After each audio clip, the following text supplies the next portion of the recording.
And we're recording. Jeff, welcome Brent. to the, and you guys out there, welcome to the official end of season 3.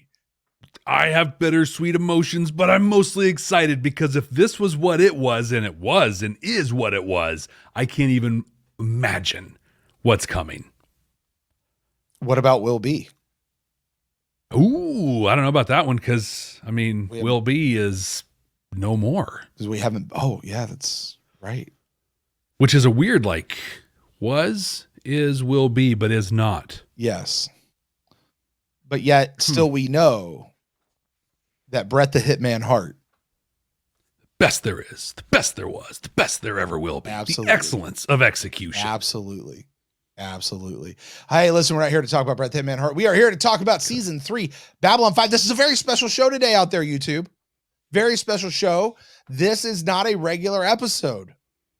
Jeff and I last week finished season 3 with the episode Zahadum, which I now know, Jeff, this is not the first time we've heard that word. I remember that from back in season 2. Heard it a couple of like, I don't know, about 47 times. Yes. But I still say the very first time we ever heard it was in The Shadow of Zahadum back in season 2. Sure. Hey, when you have someone with this, you just roll with it. You don't fight it. It could be devastating. Oh my gosh. Yep. And then listen, when you live with ADD, mostly you just sort of remember how things made you feel in the moment and not much else. But it does all connect though. Like it connects deeper than you ever think it does. Anyway, but we're here to do a season 3 wrap up, Jeff. We are. Now, last time we did a season 3 wrap up, the show went like 3 hours long. Yeah. Maybe 2.5. Went a long time. It was long. Hey, you know what no one knows about that? And this YouTube, this is just for you to know. We actually recorded that in 2 sittings during that day. Did we really? So we had, because I had to like get up and leave. You had to go pick up the kids. That's right. It went so long. That's right. We were like, yeah, hey, listen, I've got like an hour and a half. Let's knock this out real quick. And then like it didn't stop. And I was like, Jeff, I have to go. Yeah, you're right. We're going to be better this time. Yes. Much. We're 2.5 minutes in. We're recording an audio podcast as well. You get to see all the behind the scenes stuff. You're going to see us mess up. You're going to see the mistakes. You're going to see the rabbit trails. You're going to see just the how horrible we really are at this job that we do, that we polish and put out there in the podcast world for people to consume. But also, Brent, like this YouTube, this is the show. This is the show. Yes. This is Babylon 5 for the first time right here on YouTube. And you guys are here to witness it. And hey, listen, like, comment down below, subscribe, all that sort of stuff. Jeff, let's get into our season 3 wrap up. Hit that fancy music. This will be the last time we hear this one, won't it, Jeff? So far, so I just to like just get right to our season 5 wrap up when we look at the whole series, I want to do a go back to all of our themes that we put together and see what our favorite, because right now we're going to rank our themes. Yeah. I like this one a lot. It's been good. It's been a good one. Yeah. I like what I've done for the next one. You'll get to hear it next week. I haven't heard it yet. But I know. I haven't heard it yet. I know. I'll get to hear it with you guys. It's going to be exciting. But this one, are we ready? Let's do it. A little tear, a little moment. First time. You're new here, Horace. Someday, somewhere, I'll make a difference. It's a mockery. I mean, we're not some deep space franchise. This station is about something. The year is 2023. The name of the podcast, Babylon 5, for the first time.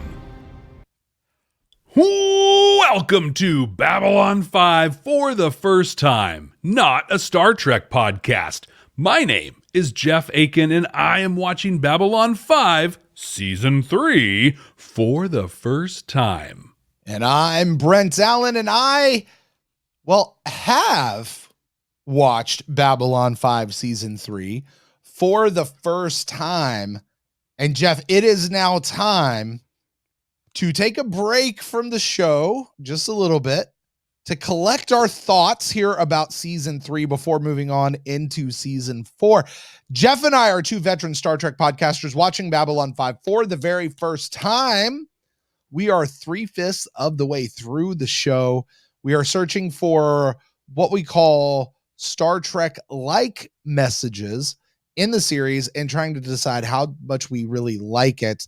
And this week, like I said, we're really talking about the season as a whole. Normally in our show, this is where I introduce the rule of 3, where we each get up to 3 references to Star Trek and no more and all that stuff. But this is our season 3 wrap up. So we're not going to play that game, right? It's a special episode. We're looking back on the entirety of season 3, and we're not going to have any restrictions whatsoever. Yeah, that's right. And so absolutely no games in this episode at all. This one's just going to be boring. Everyone sit around on the couch and look at each other while you nurse your drink. Respectfully and politely. Mm-hmm. Do it. No, actually, Jeff, you know what that means we're going to be doing? We're going to be doing all of the Star Trek references. Like we'll do every single one. Yeah. Back to back to back to back to back. Didn't upset the community at all when we started talking about Picard at all. Not so that's at all. fine. Let's just do that here. Yeah, and just or talk about Star Trek. Discovery. Or when we're like, wait, why are you talking about Star Trek now? Like, well, it's we have, because we say it at the beginning of every episode. We are 2 veteran Star Trek pun. Anyway. We I might be kidding. I think we're kidding. We're not going to be doing all the Star Trek references, but you know what we are going to be doing? What? We're having a very exciting giveaway. Boop, boop, boop. Now, we've been talking about this for several weeks now, and here in a little bit, we are going to be giving away 2 of these amazingly awesome. If you're watching on YouTube, you can see it. If you're listening to the audio podcast feed later, go to YouTube and check it out, or just take my word for it. Awesome 3D printed Starfuries, which are just amazing. Look how big this is in my hand, Jeff. I know, it's huge. You know what I mean? Like it looks like so it fits good. right there in my hand. It's pretty good. It's really detailed. Our friend Wash did these for us. And Jeff, are we gonna give one of these away? No. We're gonna give away 2. Oh, we're giving away 2. First time ever in Babylon 5 for the first time history. 2 giveaways Jeff, in the season wrap so up. since we have 2, can we go ahead and give away one right now? Do you want to? Let's do one right now. You want to do one right out of the gate? Right now. I know I know in past episodes, past wrap-ups, we like delay it. Let's do one right now. Yeah, let's do it. Okay. I got a spreadsheet over here. I have all the reviews in here. How did people sign up to win this, Jeff? So people signed up to win. This was the easiest thing in the world. They went to Apple Podcasts. They went to Podchaser. They went to Good Pods. They went to Audible. They left us a review. We got a bunch of 5-star ones. We got a couple less than 5-star ones. All incredible. All valid entries into this. Mm-hmm. But not only did they do that recently, people have been doing that since May of 2022. Is that when we started this whole thing? It's been like a year and a half. Not quite a year and a half, but almost. Wow. It feels, it's wild. Wow. So we're going all the way back. Anyone who's ever submitted a review is eligible for this. So I wish I had a cool sound effect for this. For the audio version, for those of you on YouTube, I will have a cool sound effect for this. But I can't wait to hear what it is. Yeah, I can't wait to hear it either. All right, let's see. And our first winner of a Starfury made by Wash is Sci-Fi Grandma. Sci-Fi Grandma. What's up, Granny? Now, Sci-Fi Grandma's the one that said that you and I were both being changed by the show, and that our listeners and viewers were also being changed as a result of our change. I like it. What do you think, Jeff? I honestly don't remember this review. Oh, okay. However, it was a while ago. It's been a while, but you guys know my memory with things like this. However, Jeff, I do want to ask, how do you feel like you're being changed by Babylon 5? You know, honestly, I can't say it's not Babylon 5, but the way I'm being changed is with the relationships that I've built with people in the community, specifically the people in our Discord. I am consistently, like all the time, blown away with the deeply personal stories that are shared that really help me see the world in a different way. Yes, absolutely. Jeff, if anybody wants to join our Discord, they can do that by going to patreon.com/Babylon 5 first. That's the number 5 and the letter first. Nope. The word first. The word first. That I'm going to get it one day, Jeff. One of these days I'm going to get it. But hey, you guys can go over there and do that. And Jeff and I have a lot of fun hanging out with the folks over there They are absolutely amazing. Totally. And you are too. So come join us. Join the fun. Yeah. So Do it. Grandma, hey, listen, Grandma, here's what we need you to do. We need you to email us your mailing address, and we will get this shipped out to you lickety split. Absolutely. Well, hey, Brent. Hey, Jeff. Why don't you wrap up? Let's play a little game. This is I gonna. thought we weren't doing games this week. Well, that's what you thought. You were wrong. Oh. Well, we got a couple games. Let's actually. do We're a just not game. doing You the know rule what? of 3. Well, typically at this part of the show, we've done the rule of 3 as a game, and you read a couple of reviews and stuff like that. And then I usually say, this is the part of the show where we play a game later on in the part of the show where we predict what the next episode's going to be about.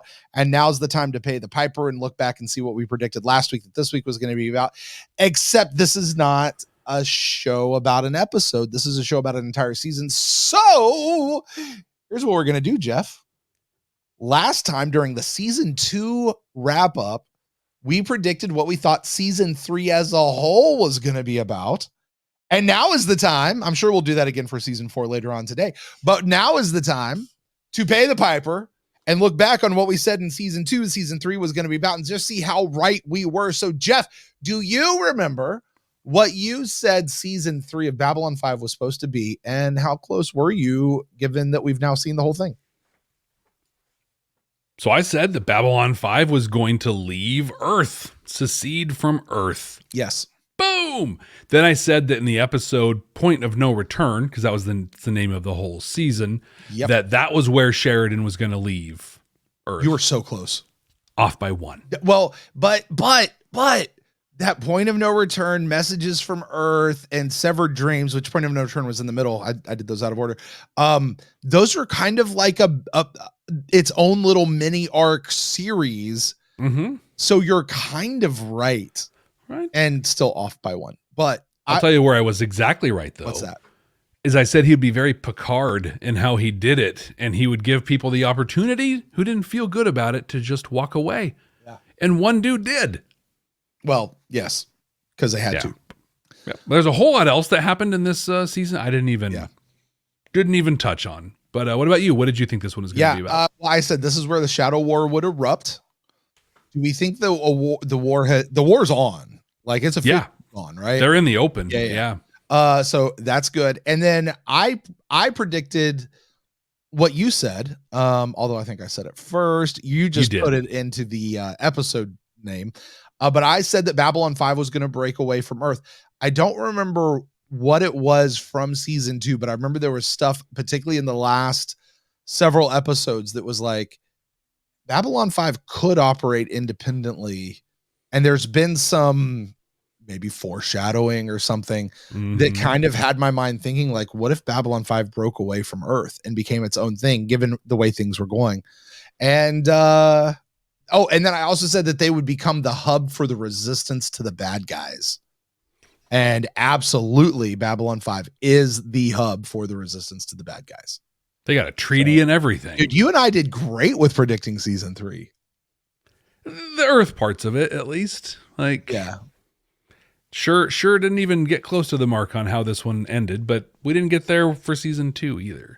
But wouldn't it be boring? Like, you shouldn't be able to predict those beats. Like, you should be able to predict the overall, the high points, but there's got to be some beats that are hidden and secret so that they just blow your mind, Yeah. And I don't know about you, but this season did kind of blow my mind. Did it? Well, let's get into that, Jeff. Let's talk about our impressions from season 3. Jeff, I'm going to toss this to you first. What did you think overall of season 3? I believe season 2, you compared it to season 1, and you said that season 1 had like really high highs and really low lows, and there was nothing really in the middle, whereas season 2 was just kind of all right there in the middle. That's kind of what I said. Although I think upon reflection, it's about half that was not great, and a good half of that half I'll never watch again probably. And then another half that was just like, holy crud, this is fantastic. Yeah. So what did you think of season 3? Well, there's 22 episodes, right, in this thing, and I loved almost every single one of them. This was this was an incredible season. Yep. We talked in season 2, especially near the end, about not wanting, like, oh my gosh, I can't wait to go watch the next one. We cut off episodes, like in our discussion, so we finished recording the audio portion of this, and then we hang out with people for a while afterwards. And we cut that off more than once because we're just like, want to talk, want to hang out. We have Babylon 5 to watch. Yeah. Like, I can't wait to go do it. This was so I loved season 3. What about you? Well, I broke it down. You said 22 episodes. Season 3 for me had 7 absolutely outstanding episodes. Mm-hmm. It had 4 fantastic episodes. It had 5 really good episodes. It had another 5 good to okay episodes. And then, and by the way, those good to okay episodes, if you place them in season 1 or 2, would have been fantastic, right? Yeah. And then this episode had 1 stinker of an episode that should be erased from people's minds altogether. 21 out of 22 episodes that were at least a positive reaction. Now, Jeff, back in season 2, somebody posited that you and I were hired by some outside company to crap on the show and tank the reboot. If that's the case, after season 3, you and I should be fired from that job. Yeah. Which, by the way, check your email. Okay. From HR. I get from HR. Yeah. But I mean, Jeff, this was a damn good season. It really was. There were so many surprises, but at the same time, nothing was out of left field. Exactly. It all tracked within the story and the world that JMS has set up, which was absolutely fantastic. Seeing Sinclair come back was not a surprise. No. It was he's here. Mm-hmm. You know what I mean? Like it wasn't like, oh my gosh, where did he come from? I thought they seeded it so well in the second season where he popped up, and like, I think you said this and we were talking about him, that could have been his last appearance ever, right? Yep. There he is. He did the little screen thing introducing the Rangers. They could reference him. It would totally work. But also like this story makes sense for him to be a part of it again at some point. It made perfect sense for him to come in. And also it was in the second season that I was calling that Sinclair was in one way or another Valen. Yeah. Because they were dropping these little, putting it all there. Little pieces. Absolutely. Yep. You knew that Zathras was not going to be a one and done from a season 1 episode. He was going to be back, and he needed to be back. Zach finally turning his back on mini packs, right? So excited. Was so excited. Was so good in seeing that happen. Babylon 5 splitting off from Earth. Jeff, you and I both called that back in season 2. That it wasn't that big of a surprise. So all of those things were so good to see. Nothing was out of left field, but there were still lots of surprises throughout the show that were particularly good. There's 3 episodes that stand out as surprises though over the course of the season to me. And I'll give you those 3 real quick. One is passing through Gethsemane, which was an inane episode. Should have been stupid, but it was so well done. And somehow it set the thematic tone for the entire season. The whole thing, and it was just amazing. The second one to me is Gray 17 is Missing, which I was expecting the worst of the worst based on what I had heard about that show. And honestly, for the most part, I liked it. Goofy part notwithstanding, I really liked it. And then the third one, which was an absolute surprise to me, and you're going to be shocked when I say this, Jeff, was an episode called A Late Delivery from Avalon. Yeah. Because I thought the concept of it was a really high concept. They seeded the idea that people from history could have been taken by the Vorlons and brought back into our world at any given point. And the idea that they would have gone and gotten the original King Arthur and brought him in. Now, when he started talking about the Knights of the Round Table and that kind of stuff, that was a little off. I'm like, wait a minute, that's not what the real Arthur would have done. But the way that episode just turned and lost, forgive the phrase, all of its magic was so heartbreaking, but it was such a surprise to me that it wasn't what it was supposed to be. Like, I was tracking with it up until it's like, no, actually, this is a guy on a guilt trip.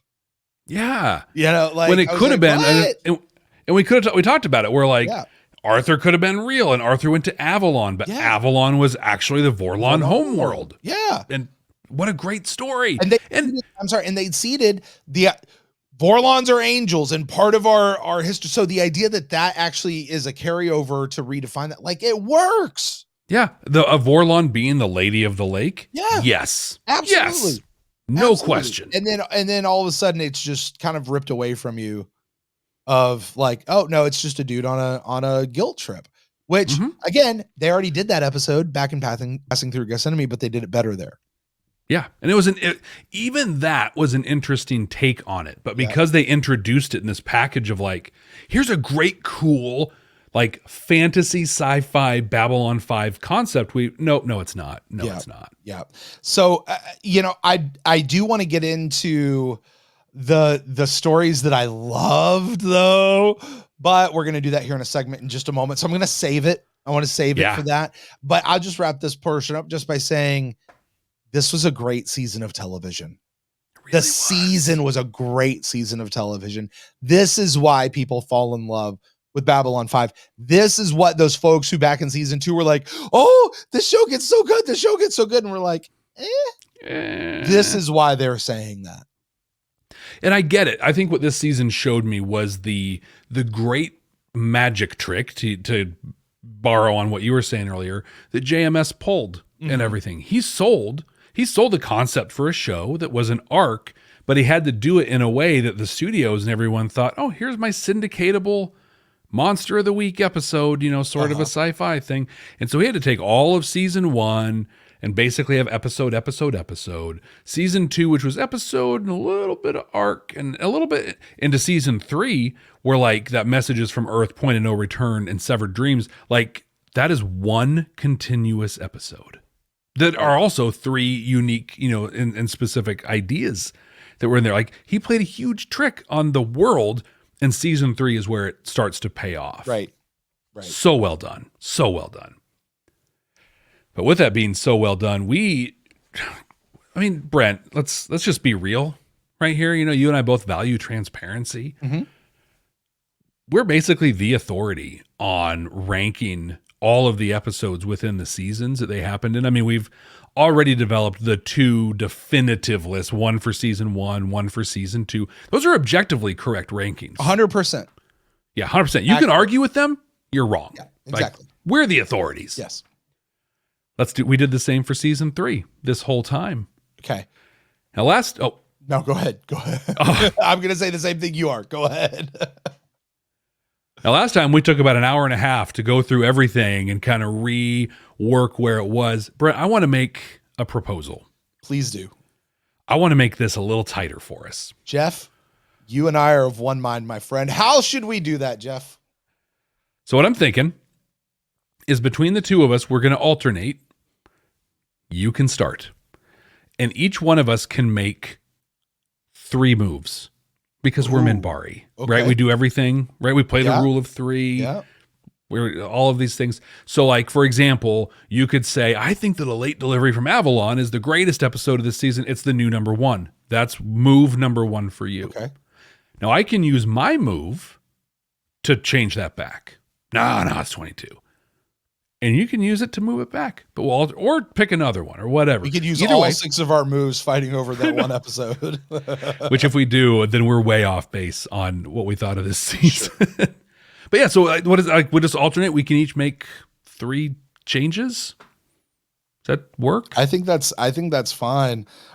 Jeff, I don't think this segment's going to take an hour and a half at all. I don't either. Because I'm looking at the list, right?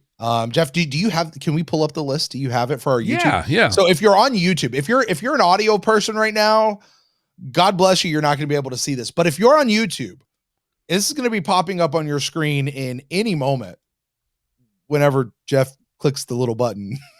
I have to hit the share button. I'm like, how come it's not coming up? There it is. There you go. All right. So what we should do, Jeff, is for the audio listeners, we should just do a quick rundown of the 22 episodes and where we have them ranked. Do you want to go bottom to top or top to bottom? Let's go bottom to top. Okay, so starting from the very bottom, number 22, I'll let you guys keep track of the numbers. We have A Late Delivery from Avalon at the very bottom.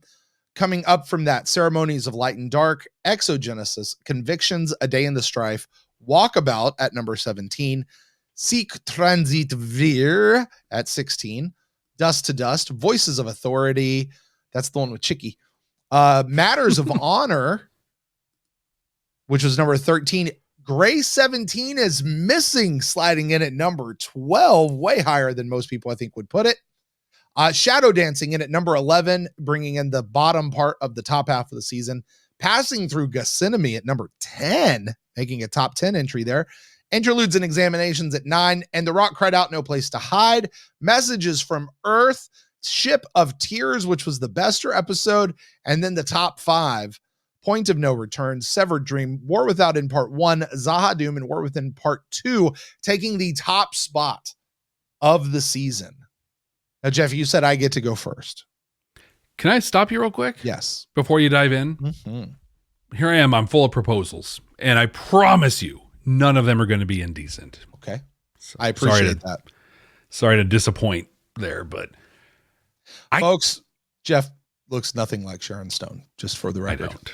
Well, not Sharon Stone from then. Maybe Sharon Stone today. That's not nice. That's not. I was trying to elevate myself on that one. I really feel like, and I'm open to debate on this, but I feel like the War Without End two-parter is kind of one episode. Did it air as one episode, like kind of a TV movie? Do we know? Or did it have the break? Know. You know, I think someone did come in because we asked about that. And I think that it had the break, but it's one story. It is one story, but the only reason why I would say to keep them separate is because there is a clear distinction between the two. Yeah, number 1 very much set up number 2, and number 2 specifically was hey, let's go revisit Babylon Squared and show it to you from the other side. Yeah, so that's the only reason why I would say they're different, but they really are one story. I mean, but you could make that argument for the entire show. The whole thing. I think these, though, more than anything. Yeah. They're self-contained episodes that you can't watch independent. Like, you can't really watch the part 2 without part 1, but I can watch Severed Dreams without watching Point of No Return. Okay, so I'm okay with putting them together because I think that's not a bad thing to do. Because if you were to, you might have just said this, if you were to drop into the middle of part 2 without watching part 1, you'd be like, what the heck's going on? Like, you kind of need that. So what that means is we're only going to have 21 episodes in our season. And Jeff, here's what I'm going to ask to do, though. We have to define this. Currently, they are split. Part 2 is at number 1 and part 1 is at number 3. So if we're going to combine them, do they both collectively take the top spot of the season? Or does Zahadum take the top spot of the season? They both collectively take the top spot. If you ask me, that's my opinion. Okay. I don't necessarily want to spend a move on it. Well, so I was going to say, if you're going to make it number 3, my first move will be to move it up to number 1. Okay. So let's just do this then. Okay. All right. So let me make sure I know how to use a word processor, which I apparently don't. There we go. And just say War Without in parts 1 and 2. All right. So that's going to move into our top 5, Ship of Tears. That's going to bring Ship of Tears back to the top 5, which is really cool. And we got 21 episodes of the season. I'm looking at this whole thing, and Jeff,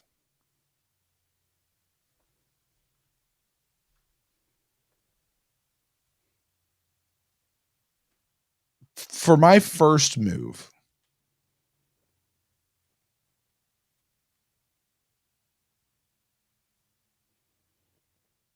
I'm going to pass. I like it as it is. That is a bold move. I like it as it is. Now, I'm open to talking, but I'm going to take a pass on my first move. Okay. So if I you do have have a places move. you want to move, but I got to move for my first one. okay. I am going to move Walkabout. Oh, okay. So shadow dancing, we talked about this when we watched Shadow Dancing, but Shadow Dancing really changed what happened or our impression of Walkabout. And we ranked this based on what we saw when we saw it, where we thought it was a really well done metaphor with the singer and the glass where Franklin saw himself. It wasn't that. That was what the Walkabout thing was supposed to do, right? Yeah. But it wasn't, because it turns out that's actually what shadow dancing was about. Exactly. Yeah. So we had to sit through that whole thing too many times. So Yeah. I'm going to take that Mhm. and I'm going to move it right below Exogenesis. Okay. Whoops. And make that our new number 19. Okay. Then is this my first move or my second move? Does it This pass is your it? second. This will now Well, be you know my what? second You know, move. we can make it your first. I'm good with Okay. that. I'm actually going to move Walkabout myself. Okay. And I'm going to drop it one more spot to number 20. I'm going to drop it below Ceremonies of Light and Dark, because I still like Ceremonies of Light and Dark as an okay episode. I like Walkabout as an okay episode, but yeah, it's going into I'm bringing it up. Okay. All right. So for number 2 for me, you know what episode I thought was really, really good and has some impacts further than we thought was Dust to Dust. I really remember liking that episode a lot. It was good because we got the drugs. We got really the launch of Jakar on his whole literal come to Jaquan. He got high. Is this the one with the elevator scene? No, With that Londo and was Jakar? Convictions. Okay. I think. Yes, because that was the one with the bomber was Convictions. Okay. So I'm going to take Dust to Dust. I'm going to move it up. And I'm going to move it up.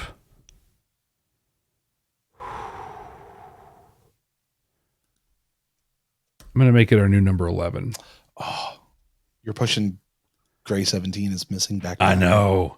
It was really a question of that one or passing through Gethsemane. Yeah.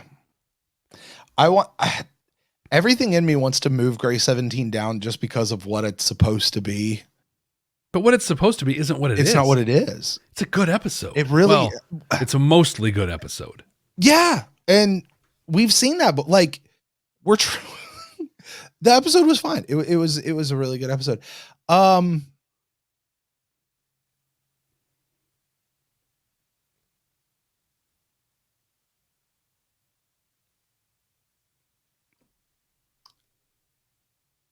Yeah, I'm done, Jeff. I'm done. You're done? I'm done. Okay. Hold on to it because I have one other move. Okay. And so you can hold on to that in case you want to. You can. Well, I still have 2 then, I guess, but still. Didn't you move one? I moved 1, so that means I have 2. I guess you do have 2 more. Look at you. You might have change at the end of this. Mhm. Well, Brent, I'm going to move a late delivery from. No, you're not.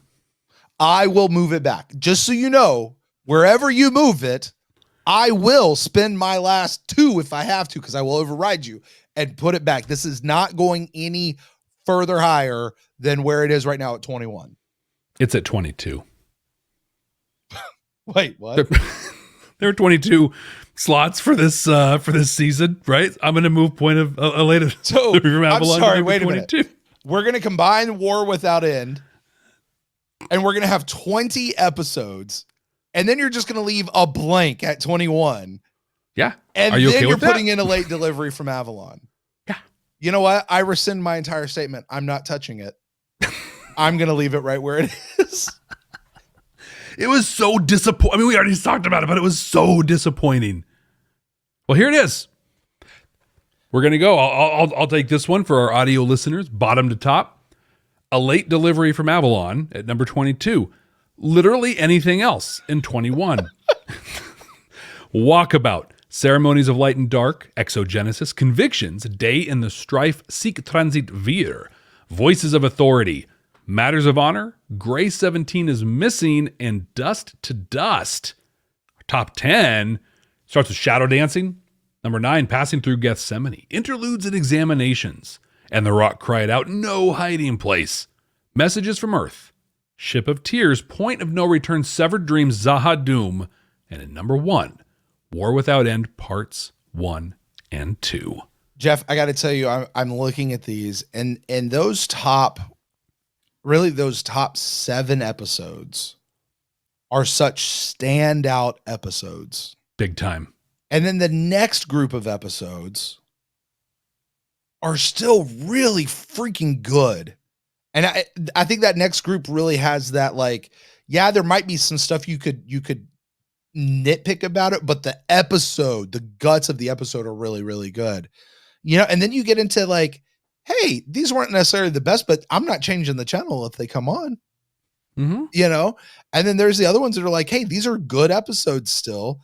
You know, and ranking this season is kind of like, if you look at, oh, there's no way that one's that low. There's no way that episode's that low or that one's that high. And it's like, yeah, but when you're ranking all the stuff you like, something has to go down. You know, the dude who got last place in the 100-meter dash in the Olympics is still better than almost anyone in the world. All but 19 people in the rest of the world, right? Uh-huh. Yeah. And that's what we're dealing with right here. Season 3 was the Olympic level season of Babylon 5. Yeah. Like the guy who gets cut from any professional sports team is still better than every other college player out there. Yeah. Yeah. Uh-huh. Yeah. I like it. So, Jeff, that is locked in stone. It is. Written definitive in tablets to survive the ages. The definitive ranking of season 3 of Babylon 5. Wow. It's huge. And that thus it is written, thus it shall be. And that didn't even take like an hour and a half. We're pretty efficient. Look at us. Well, Jeff, I guess with that, so we have a few extra minutes. Why don't we let's dive in to season 3 a little bit more. All right. And let's talk about some of our characters. We always have a segment where we talk about our favorite characters from the season. Season 1, we talked about favorite characters. Season 2, we talked about characters whose changes meant the most to us. This week, or this season, sorry. Let's talk about which characters, Jeff, you felt were either overutilized or underutilized during the season. Maybe they got more screen time than they deserved, or they just didn't get enough. What'd you think? Wow. Who do you got? Here's who immediately comes to mind for underutilized.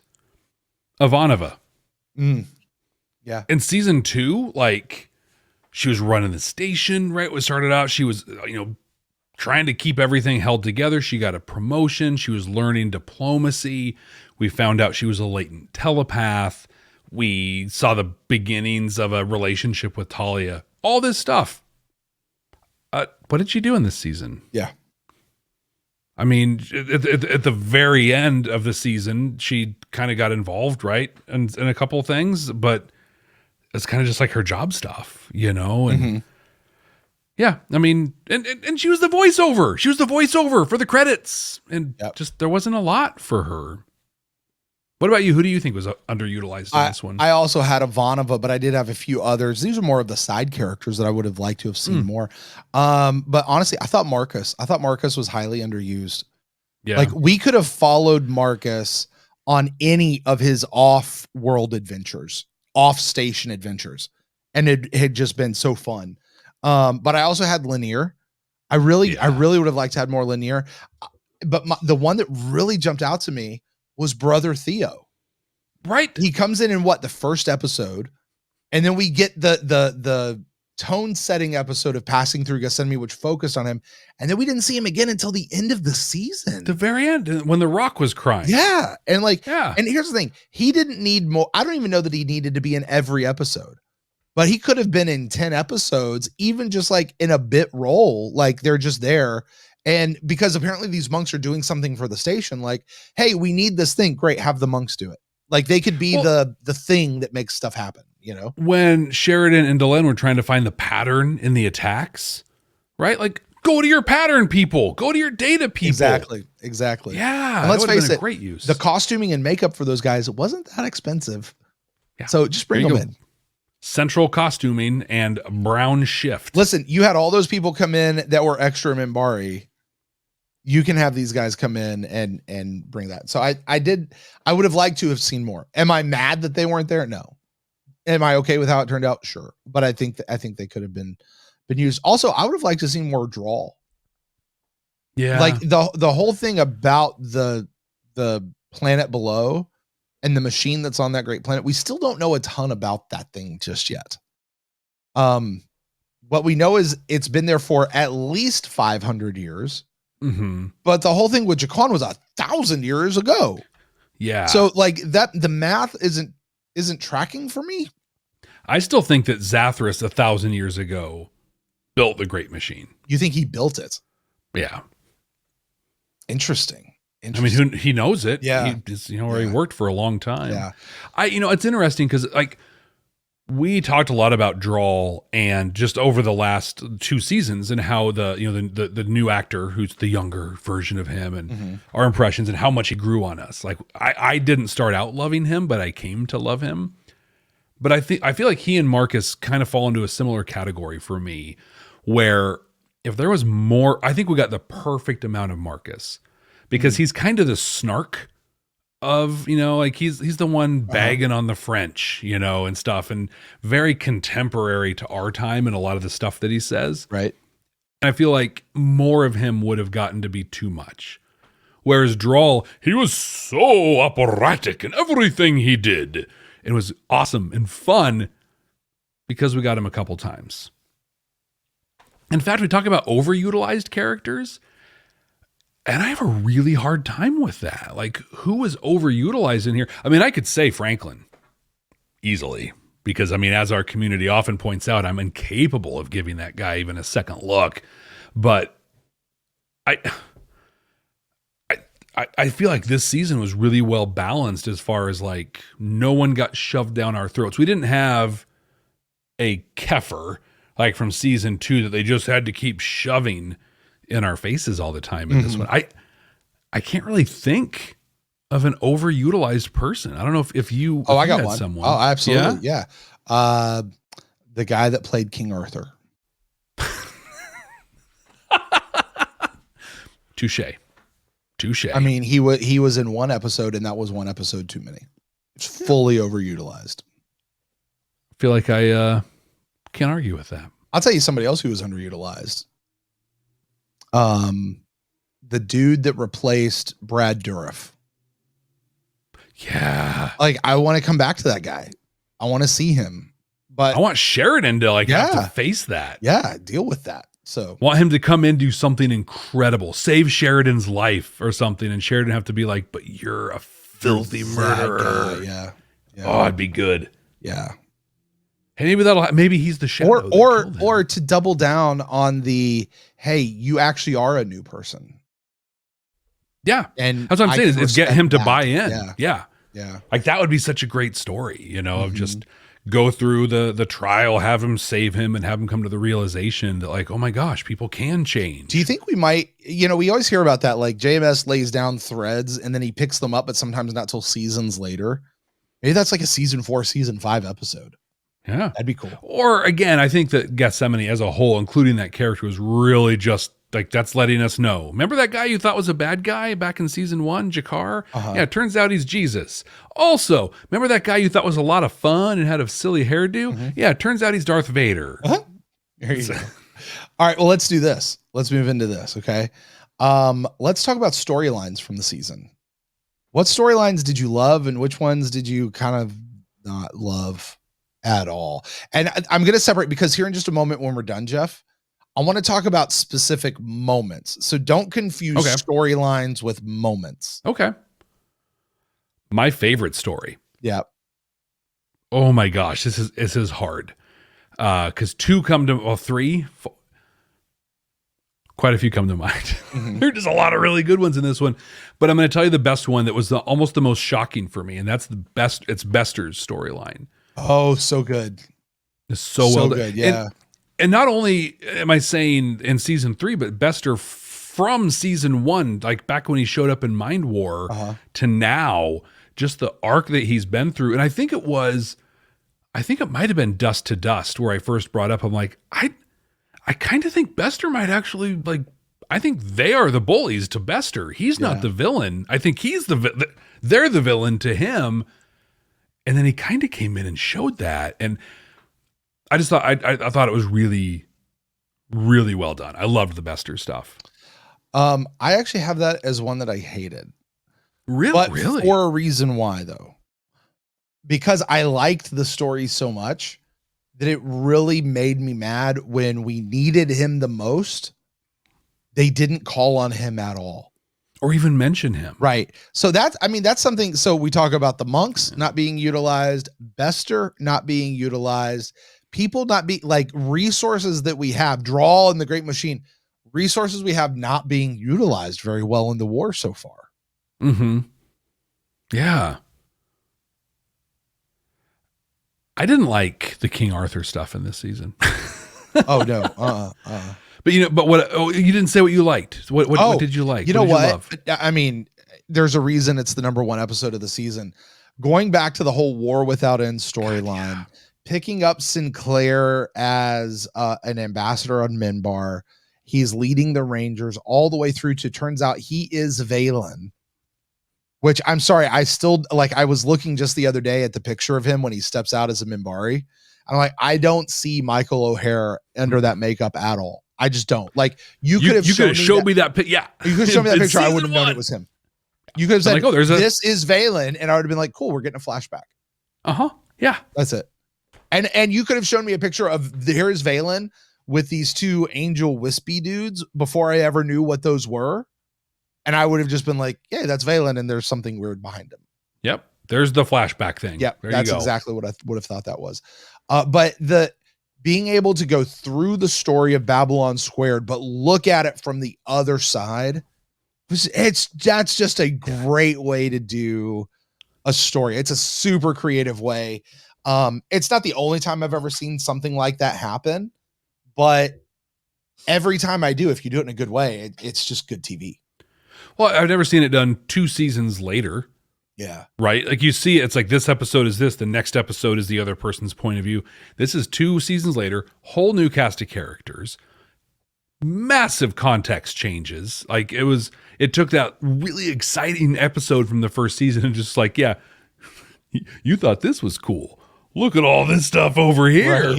Right. While you were looking over here, look at what was going on over here. Like it was so good. And then just from a touching standpoint, Jeff, I have fully enjoyed the very slow play of the Sheridan-Delenn relationship. Yeah. Yep. Even very right well up done. Until the video that Sheridan left for Delenn in Zahadum, where he's like, look, I don't want to be back with my wife. I want to be with you.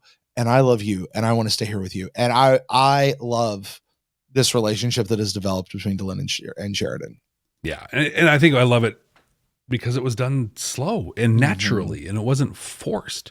It was very much, and I think all the other subtexts and sub-stories that led to it, we talked a lot about like when Sheridan talked to his dad and they just wouldn't say, I love you. Right. And then in the Ceremonies of Light and Dark, when Sheridan's like, yeah, so I kind of dig you a little bit. Like I like spending time with you. Couldn't say it. But in that moment in that video where he's like, I love you, Delenn. Yeah. Because of those other missteps, that became that much more powerful, which was a good counterbalance to the less powerful second kiss. Or was it the first? Or the third? The third? Yes. I can't do time travel and I really can't do math. All I know is that both people had first kisses in different times. Right. So I'm out. I can't touch it. Was there a story you couldn't stand? Was there anything in there you just really into? Yeah, Franklin's walkabout. Yeah. I thought it was just awful. Like that's mine. It had some potential. I liked the way it ended. Everything else leading up to the way it ended.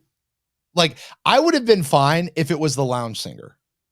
I would have been fine if it was Superman 3 or Superman 2, where Franklin is coming up against himself and he's crap talking himself and then egging himself on.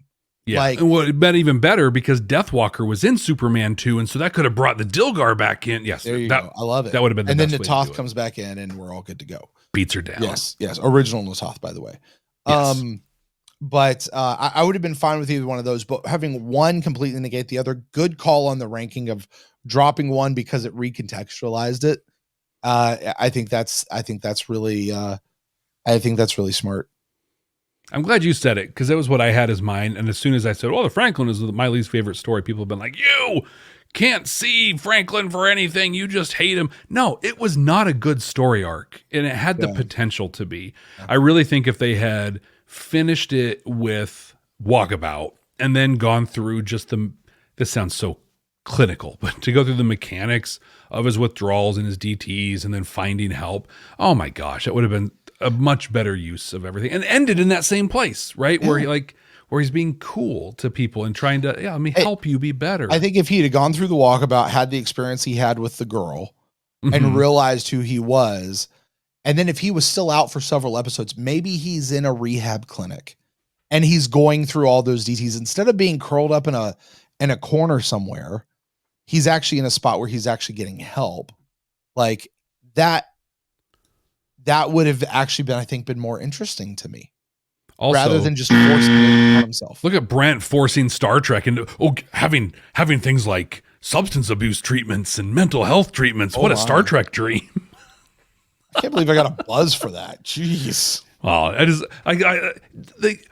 Franklin had to break the rules, break the law to open a clinic down and down below, ultimately for his Underground Railroad thing. You think they have probably like a Betty Ford clinic thing for like the upper brass to go through, or he doesn't have to stay on Babylon 5. He could go somewhere. He could be on another world. Yeah. You know, he could go to Minbar, right? Yeah, go somewhere. They're all about that stuff, I'm sure. Jump gate back to Earth and let's see him on Earth. Oh, Jeff, what could have happened if Franklin would have gone back to Earth for rehab? And all of a sudden he's getting involved with Earth First. What is it? Home Guard is trying to recruit him. And maybe he runs into something with Psychor in the shadows back on Earth. And because of his situation being back on Earth, something opened up. And here I am trying to rewrite JMS's masterpiece of season 3, and I'll let it stand and not redo that for him. But I was going to say, even just go back to Earth and run into his dad and have to have that moment of like, Dad, I'm an addict. Yeah. I'm sick. Yeah. And like really, break a lot of that stuff that we saw in Gropos back in season 2. That would have been cool, and then had him come back or whatever. But I will tell you the one thing about the whole Walkabout thing that I did appreciate. I did appreciate that his whole recovery wasn't wrapped up in 42 minutes. Same. So, while if JMS is ever listening to this, and I don't know that he is. I doubt it. Star Trek guy's watching my show. I don't know. I hope he is, because you know what, Jeff? You and I are growing and we're changing, and I hope he's around for this journey that you and I are on. But I don't want you to misunderstand that I'm saying that those pieces were bad. I'm just saying, or that you should have written it like this. Like, no, I'm not. No. You're the writer. You write it how you want to. I did like that it wasn't just wrapped up in one episode, though. Yeah. Even though I very much didn't care for the rest of it. Yeah. But that's just me. All right, Jeff, let's talk about moments, individual moments. Now, this is a much broader concept. And this could be your top 3 moments or I'll give it an or either one. Your letdowns, top 3 letdowns from the episode or from the season. Okay. You could go either way. What you got? I have 2 definite top moments immediately that come to mind. One, that big old hologram of Sheridan floating in the sky, declaring independence. There it is. Earth. Yeah. Oh my God. Yeah. Not only was it a great speech, not only was it a cool visual, right? But like, it was so earned. We talked about it a couple times here in this wrap up already. The seeds were planted back in season 2. We put those pieces together, and when it happened, I think I shared in Severed Dreams. Like, my wife was like over and the other thing, and when he gave that speech, she was like, "Whoa!" Like, even she was impacted by that. Yeah. Like, that was incredible.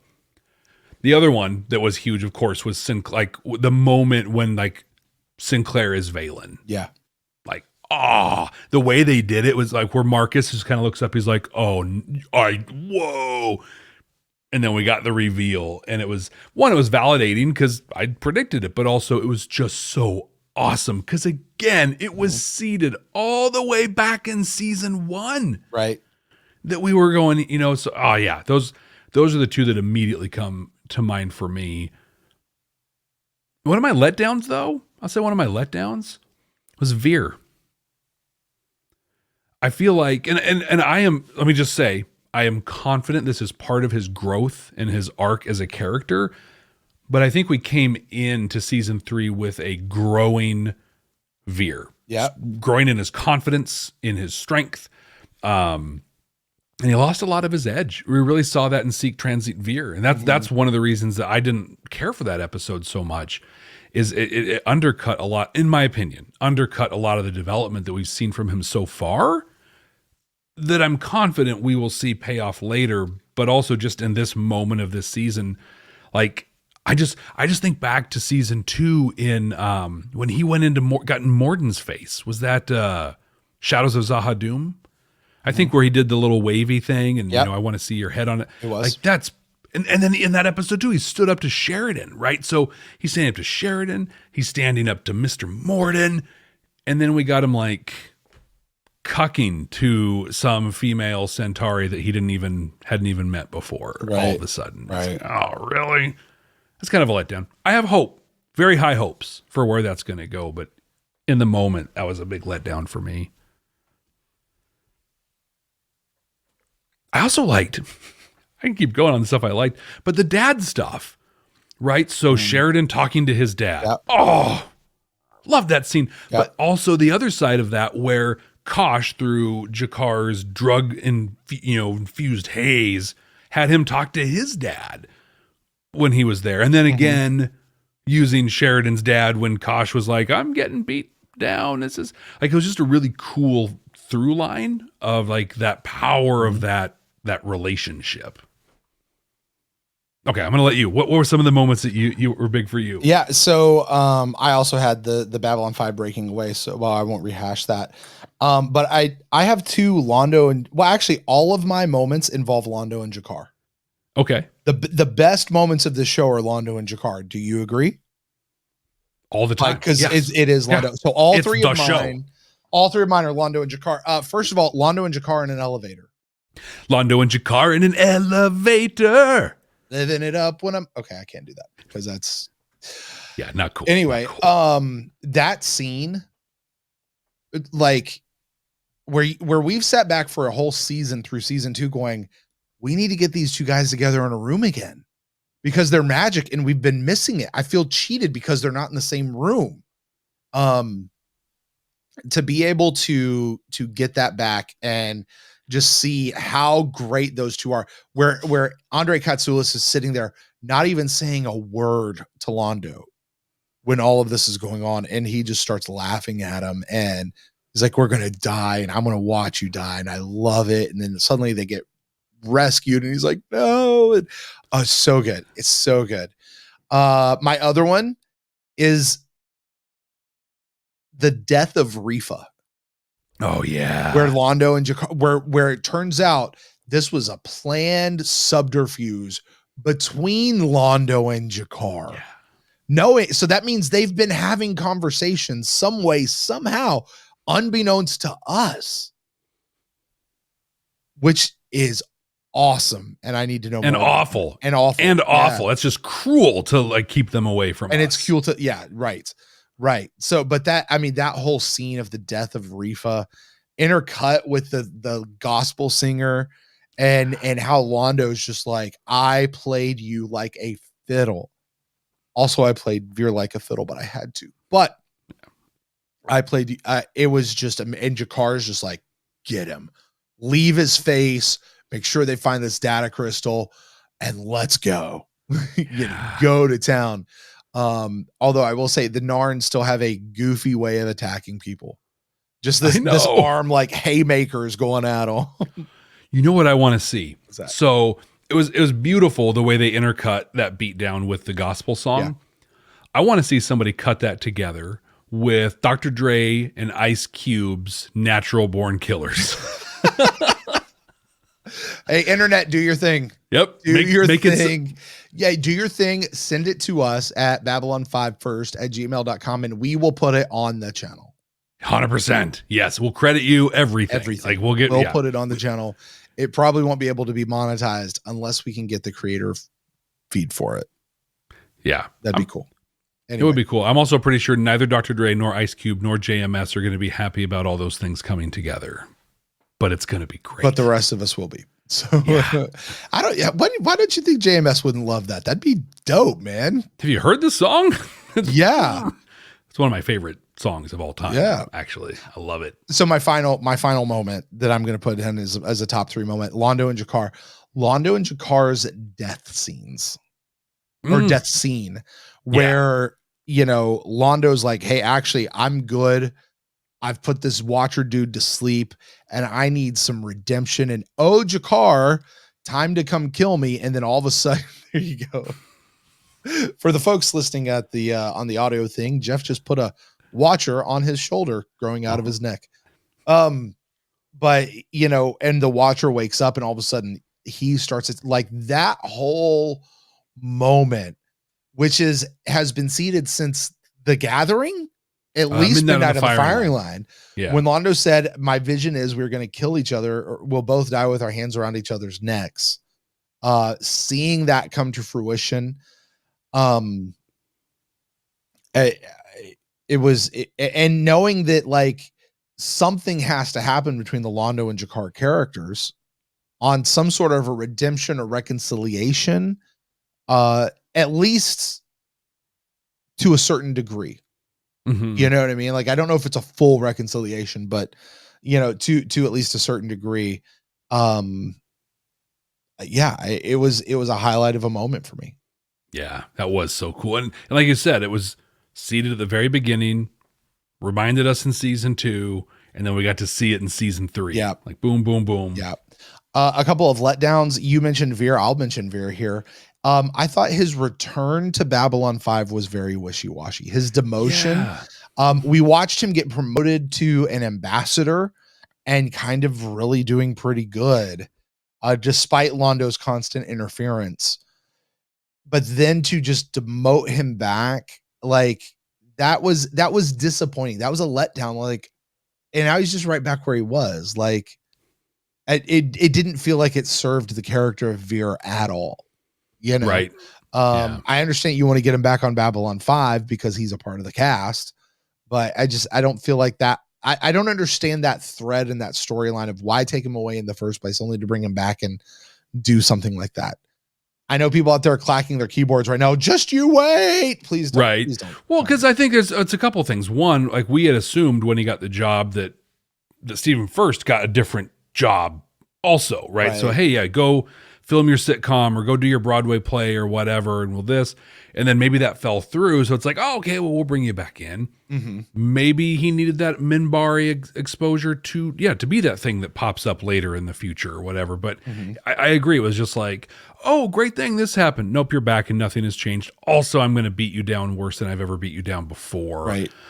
Just didn't feel good.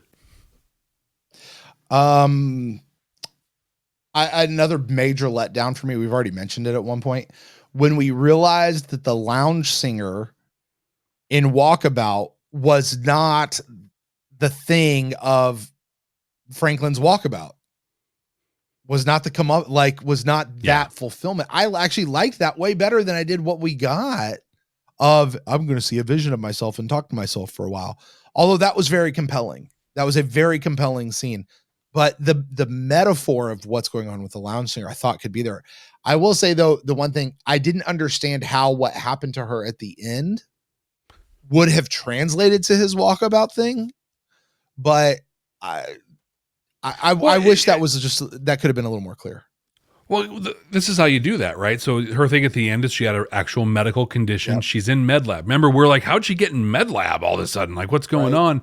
But you just take that awesome scene where Franklin went to help the other doctor or the nurse with the cauterizer, you change that up a little bit where he's there looking at her. Oh my gosh, I'm so sorry. I didn't know. And this, that, and the other.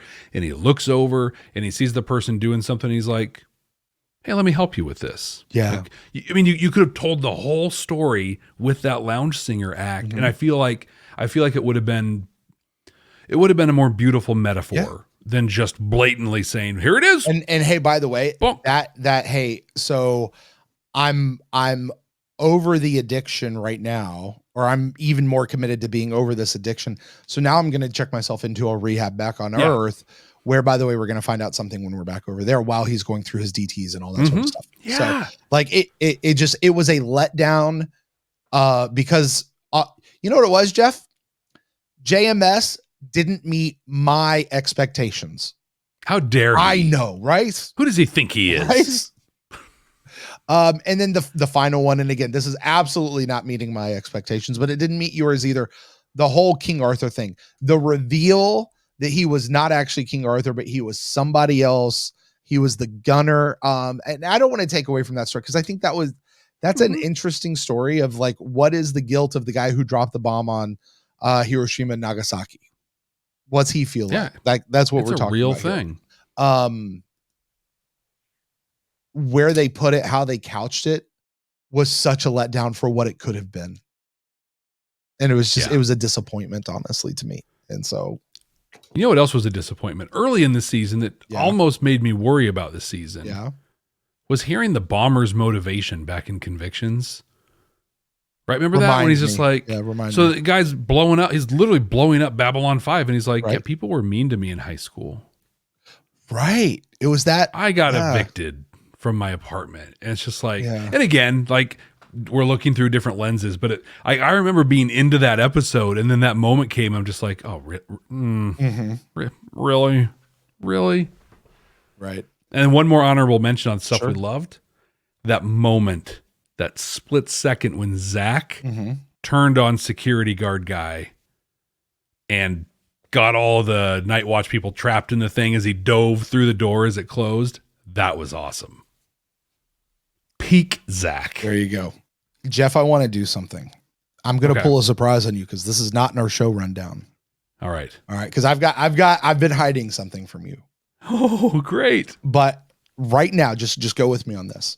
Okay. Right now, it is time for giveaway number 2.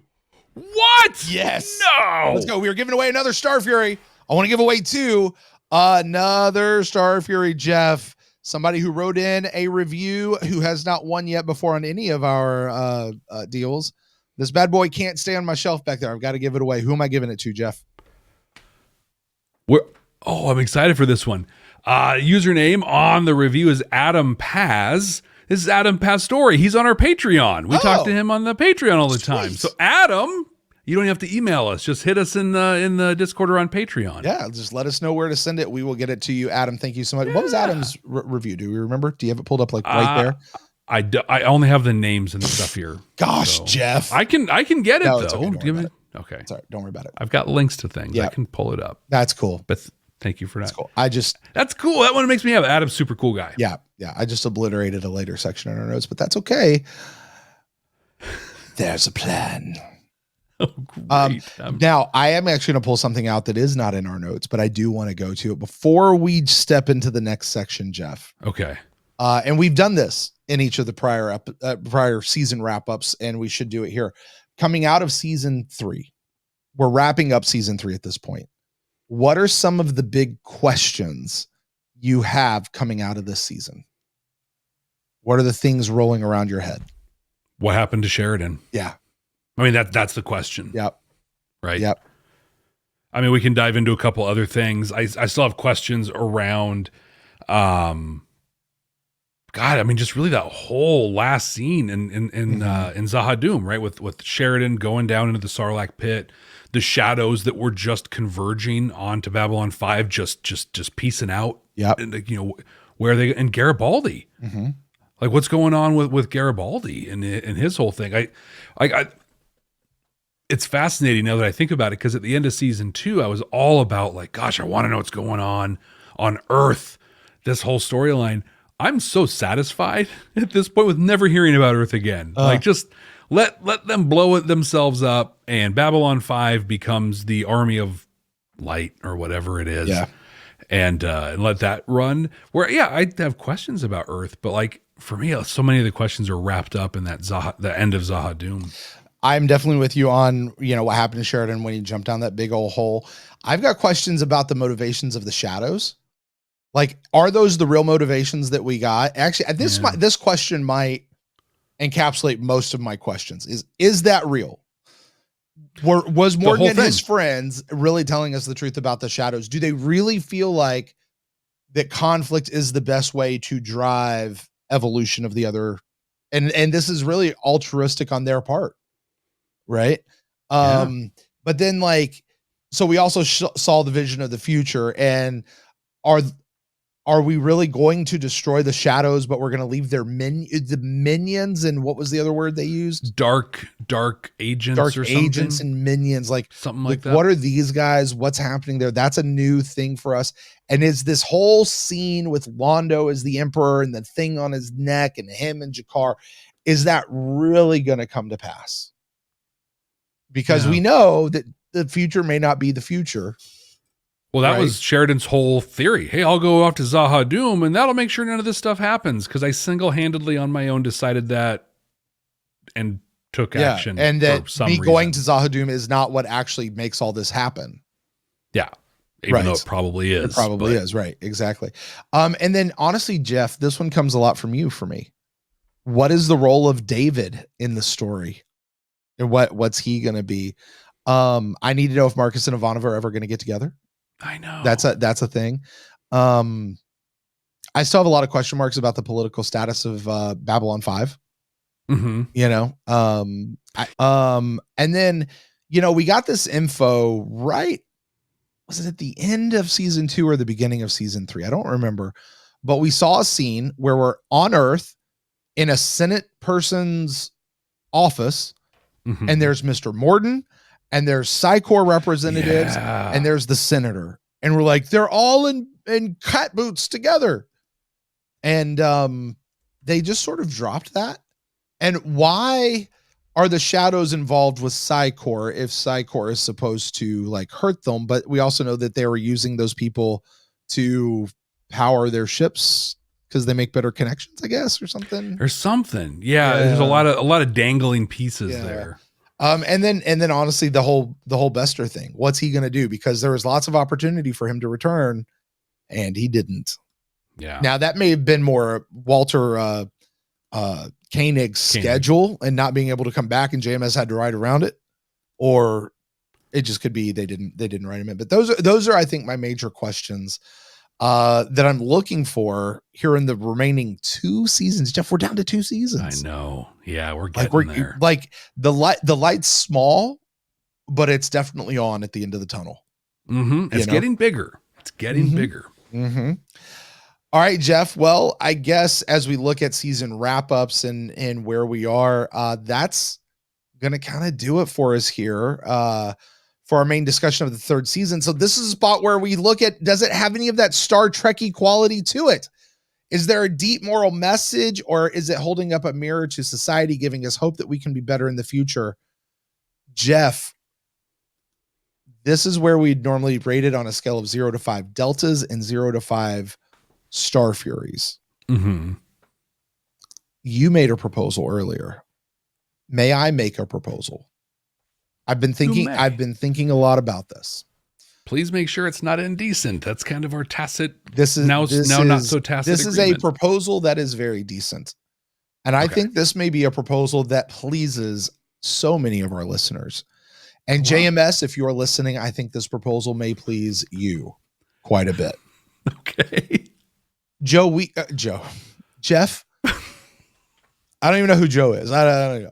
Jeff, the show has grown. Babylon 5 has grown as a show. Yes. Along with the show, we have grown. As the show has gone on its arc, you and I on our journey have gone on our own arc as Star Trek veteran podcasters into, I think the word you used was nascent Babylon 5 podcasters. And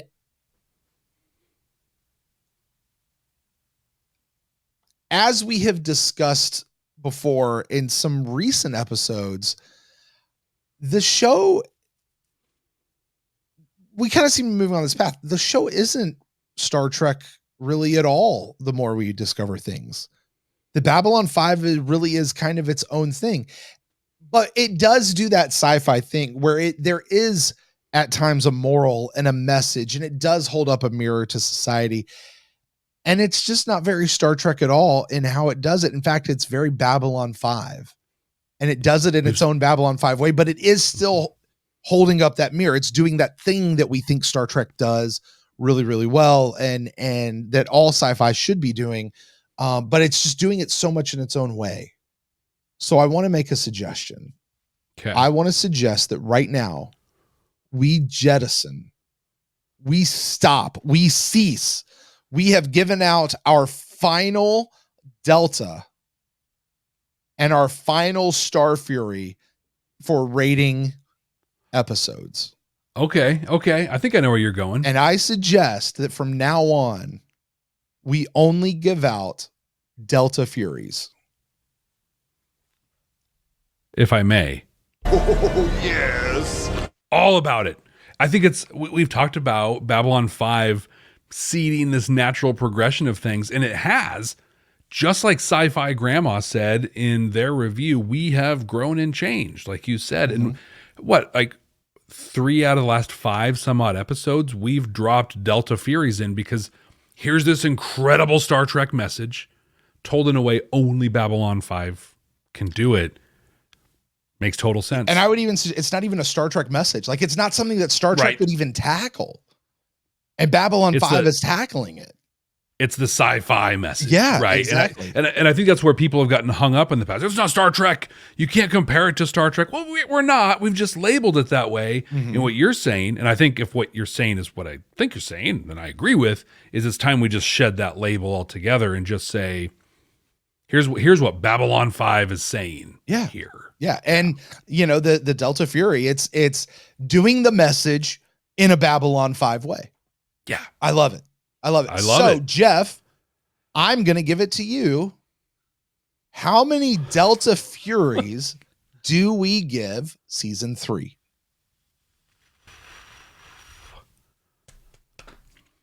Passing through Gethsemane set the tone for this season. We've talked about that since that was the 3rd episode. Was that the 3rd episode? 4th episode? Take that, people who say Brent doesn't remember anything. Right, seriously. You know whose mind is a steel trap right now? It's Brent Allen's. That's who. I'm good with numbers.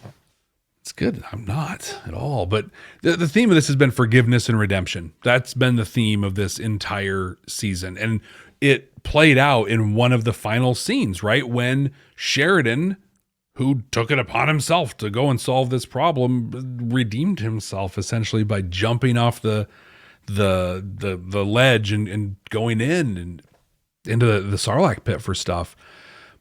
Can I just say, I love that you keep calling it the Sarlacc pit. It's the perfect thing. I love it so much. But this theme carried us through everything, right? Earth and Babylon 5, Bester, Londo and Jakar in an elevator, right? Yeah. It was all these pieces through everything. And it was awesome. It was good. This season, more than any one, is carried in Babylon 5. We got the Earth stuff, direct ties that were seeded in season 2 to 1984. Like, we saw that in action when Chicky showed up, right? And was going to be their minister of peace. We got Catholicism as a device to show all this stuff, and we got Zathras. We got Zathras again in this one. I'm having a hard time not giving this 5 Delta Furies. It's a good season, Jeff. And I think that's what I'm going to give it, Brent. This is a 5 Delta Fury season. I mean, the only thing I can say bad about it is the King Arthur thing. Yeah. But that even fit within the message. Exactly. Like, if you take that episode, forgiveness, as awful as it was, and you look at what it was saying and what it was doing, and I mean, correct me if I'm wrong, Jeff, didn't we give it a 5 Delta rating? Yeah, I think so. Yeah. And we should, if we didn't, we should have, because that message of forgiveness and that moment with Delenn and the sword, that was just dumb, but Right. so powerful at the same time. Just so well done. Yeah. Yeah. I'm 5 Delta Furies. Yeah, it's a great episode or a great season, and it gave us messages that honestly only Babylon 5 could do it, or Babylon 5 would tackle, and it did it in a way that only Babylon 5 could do. So Totally. I dig it. Hey Jeff, Hey, Brent. I've been keeping a secret. This is a lot of secrets you're dropping. I know. out of I'm not nowhere. just bam, bam, bam, bam, bam. I've got you, right? I don't do well. I do very well with structure. Yes, Just yes. so you know. Welcome to my world. This is into the brain of Brent Allen. So we gave away a couple of these Starfuries. Mm-hmm. I actually have 2 more. What would you say if we gave away not 2 Starfuries, but 4 Starfuries in today's season 3 wrap up, all thanks to our good friend Wash? I love it. Let's do Oh one my more. gosh, I love it. Let's do one more. We'll save the 4th one for the end of the show. All right. Let me hit my little guy here. Oh, this is an old one. Oh yeah, because anybody who's sent in a review who hasn't won yet is eligible, right? Yeah. Nice. Yeah. This one goes back. So this one is from Janice Forth. What's up, Janice? Left us a review on Apple Podcast that was titled A Voice in the Wilderness. So Janice Forth, I hope you're still with us. Yeah. I hope you're enjoying everything that we've done, but welcome to Starfury number 3. There you go. Email us to Babylon 5 first. That's the number 5 and the word first at gmail.com. Send us in your email address. No, send us in your mailing address, and we will send you out one of these Starfuries. This is cool. I love this. This is it's exciting giving stuff like this away. Isn't it fun? Another huge shout out to Wash. I mean, you've given him a couple, but I want to do it again. Just his generosity of time and everything that he does to do this. It's super cool. But Brent, Jeff, we're done with the 3rd season. are we? We are. We're done. all this We've stuff. officially wrapped season 3. Have. And the 4th season that we're going to dive into next week has, these seasons all have titles, like Right. overarching titles to them. And the 4th one is called No Surrender, No Retreat. Now, you and I, Brent, we like to play a game where we don't look ahead at anything. We just look at the titles of these things. Mm-hmm. And so the title here, No Surrender, No Retreat, is the 4th season. What are your thoughts what are your predictions on what the 4th season is going to bring us? What I'm trying to decide right now, Jeff, is does the Shadow War come to a conclusion in season 4? Or does it last all the way through season 5? Okay. Again, narrative arc being what it is, we're now entering the falling action of the narrative arc. This is so we've hit this high point where we've blown everything up. Now it's gotta start kind of coming down. It doesn't mean you're getting lesser quality. It just, things have to start turning. And things could go bad for a while, but it's gonna eventually turn good. So no surrender, no retreat. I think this has to be that the Army of Light is gaining. I think by the end of the season, they have to gain the upper hand, if not outright win. But I think as a part of the falling action, there's like from the thing that Sheridan has done, there's going to be this bump for them, but then it's going to go down and it's going to get really bad. And they're going to have to make this deal of no surrender, no retreat. We're going to stay the course. We're going to dig in our heels. We're going to fight. We're going to fight. We're going to fight. We're going to fight. And by the end of the season, like I said, if they don't win outright, it's going to be a turning, like the final episode is going to be a turning point towards the win, is my guess. I think that's what this season's about. It's like the great sacrifice that Delenn mentioned in the future, where she's like, we made this amazing thing, but at such great and terrible sacrifice. We're going to see that in this, you're thinking. Yeah. Yeah. And somehow we have to get Sheridan back from out of that hole. I don't know. I have no idea what's going to happen there. Well, maybe he's wearing Beskar armor and he can just climb out. Climb back out. or 12 for Mando. Yeah. Although if Mando would have just waited for a while, he could have been, gone out the other end. Well, it takes 1,000 years to go through that process in a Sarlacc. I don't know if seriously, Brent, how do you not know that? Yeah. Veteran Star Trek podcaster here, not Star Wars. Fair enough. So I think this ended with G'Kar telling us that the war has paused. Yeah. I thought that was a really interesting choice of words. Sure. So I think that this season is generally going to cover 3 very big overarching stories that are going to overlap, but they're going to kind of happen in this order. First, we're going to see in this pause Babylon 5 building its forces and maybe aligning the League of non-aligned worlds, right? So they're all aligned now, and they're going to be aligned in a new alliance, maybe called Babylon or the Federation, Army of Light, or the Federation, right? But I just hope desperately they don't call it the Army of Light. That would be. I'm ready to move past that name. Well, this brought to you by the same organization that brought to you Pain Givers. True. That's very true, right? Oh man, I've blocked out so much of that episode. Thanks for bringing it back. Second story is going to be Earth. Yeah. And I think the Earth is going to just openly be like, yep, we're in league with the shadows. And to quote Megadeth, brother will kill brother. And we're going to have outright war between this Babylon alliance and Earth. And finally, not so much shadows, but Babylon and Earth. Yes. Wow. With the shadows on Earth's side. Sure.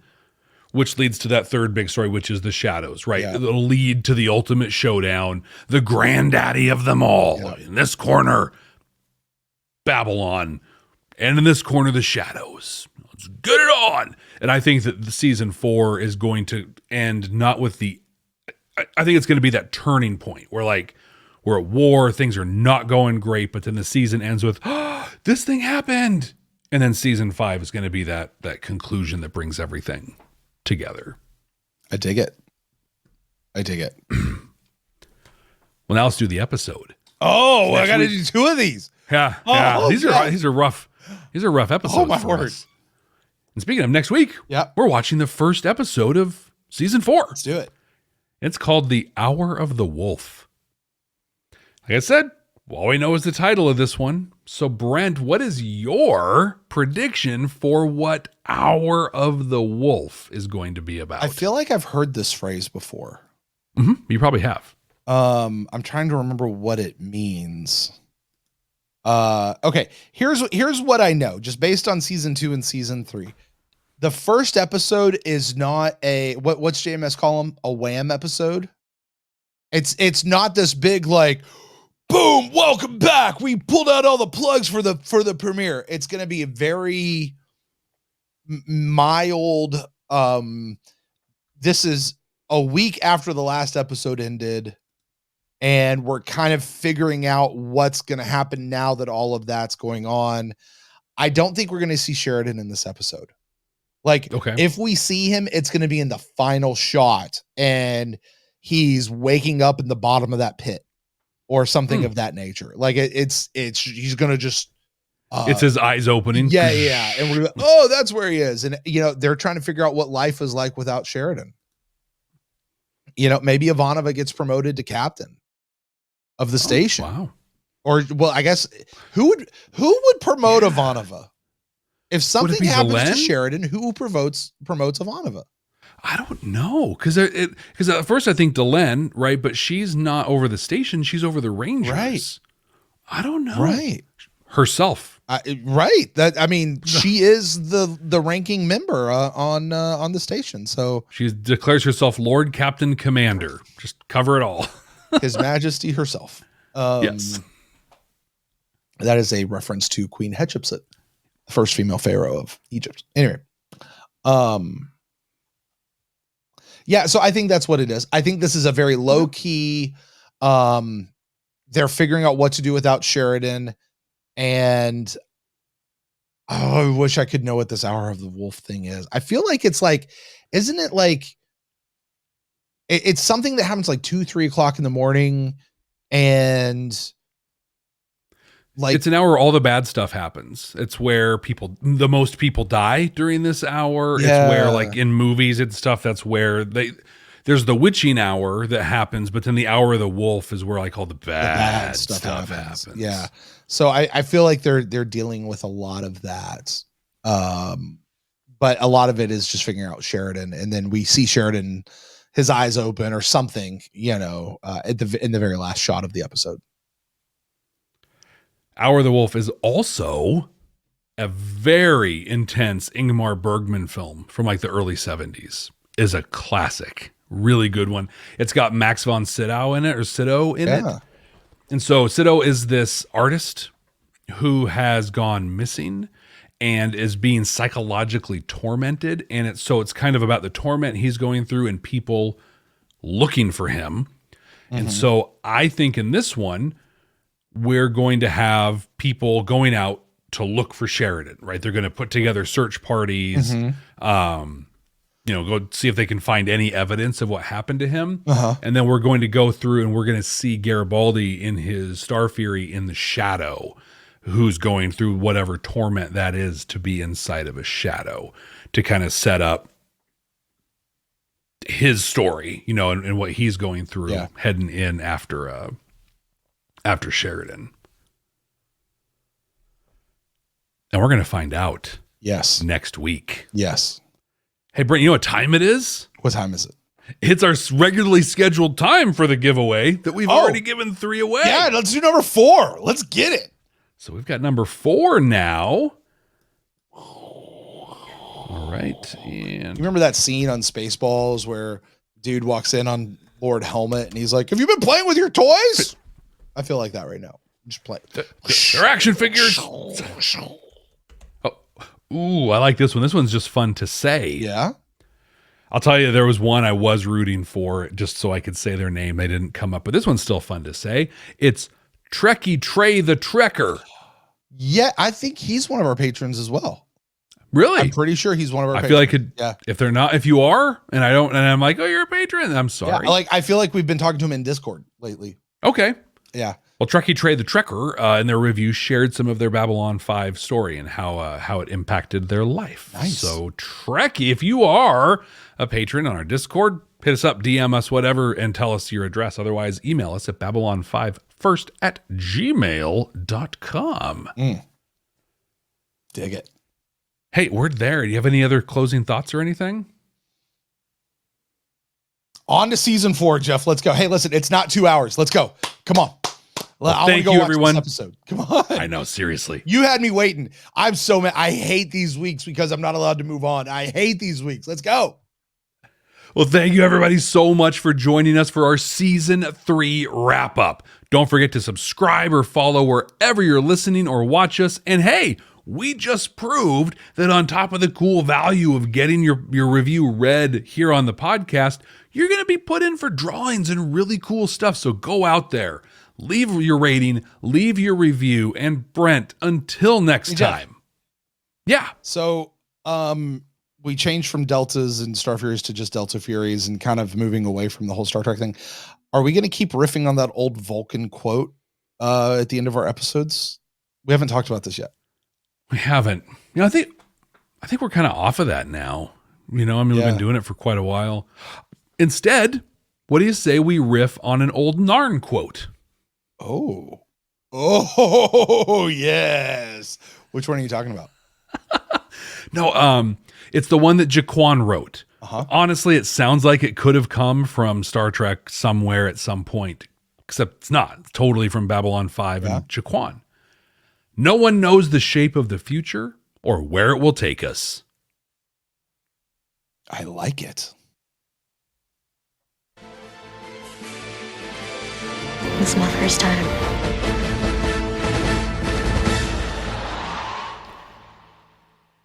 Hour 34. Dude, we're getting good better. at this. Hey, better. This is not even as long as some of our regular episodes are. So. I know. I tell you what. Like we need to get better about that. Yeah, anyway, we need to do better. But doing those Picard episodes that we did, the little time stuff, I think got us really good at this. Yeah. We just never put limits on our regular episodes. No. I don't know why it took us this long. Well, because we've always said like that the episode takes as long as it takes. Yeah. You know, we're not putting, and I still think that's the best approach. Let it develop and be what it needs to be. But there are some things I think that could be a little tighter, for sure. Yeah. You know. Yeah. Minding a clock for the sake of the clock is not good. But Well, unless you do it the right way. Unless, like I said, for the sake of the clock, no. Right? But, yeah, alone. You know, there's more for to other it. stuff than yes. So, hey, you know what, Jeff? I'm looking at your shirt and I'm reminded we are officially in Club 65. What up, Club 65? We introduced this just a season ago. Was it the season 2 wrap up? We Right. introduced this, Right. And how's it smell? yeah, I've washed it since then. So it's fine. How's the shirt holding up? Surprisingly well. Yeah. Mike, I don't have so- it with me. My coffee mug, a lot of times like that stuff starts chipping off and stuff. My coffee mug is still pristine as the day it got here. I think we apologized a couple times. So you go here, bit.ly/B5 Club 65, and you can get your Club 65 gear as well. Now, we make no money off this. We're selling them at cost. We just want you to have them. And I've apologized before. I'll apologize again here. Even at cost, it's pretty spendy, but like so far, this is pretty decent quality. Nice. I have my Starfleet Leadership Academy store that I sell stuff through, and I've got some cool designs on there, but for the most part, like they don't last very long. They get like 3 or 4 washes. Here I am down playing my own. Maybe I'm thinking of moving. So what you guys have where it's learned at is anyway. don't buy crap from Jeff over at Starfleet Leadership Academy. Keep it locked Well, in maybe right here by- at Club 65. Maybe between the time of me saying this and that, maybe I will have moved it. Because the cool thing is you can use the same link. I use a redirect, so it's There you always go. the same link. There you go. I like it. Jeff, what a season this was. I know. So good. It was so good. What are you going to do if season 4 like falls on Don't its say face after season Don't 3? say it. Don't say it. Can we suffer another heel turn in this show? I don't think that people are going to stand for it. I don't think it can though, because this is how I look at it. Like it was fascinating as we got through season 2 because people were mad. We also didn't help with that. You know, I mean, we haven't talked about it all, but we poked the bear, a little bit at one point, but a lot. One, yeah, at that one time, but yeah. But like, because we were getting to the end of season 1 and people were like, oh, get ready. Everything from this point forward, it's banger fantastic. And then as we got through, people were just like, okay, maybe, yeah, you're right. Maybe not so much. But through season 3, like it's been amazing. No, and what I know is a little 5-season show doesn't ride on the laurels that B5, Babylon 5 rides on with one good season. That is true. So I think we're in. I have very high hopes, and maybe that's a mistake, but I have very high hopes for the next 2 seasons. I like it. Well, Jeff, I don't know about you, but I would like to get out of here so I can go watch season 4. I know. I'm excited to get into I this. would love to go do that. So, with that, you guys are awesome. We will see you later, and next week we're officially into it, Jeff. We're going to be hungry like a wolf. There you go. Let's get it. I don't know. We'll do it. Speaking of hungry like a wolf, A little bit. Yeah. All right. Bye, guys.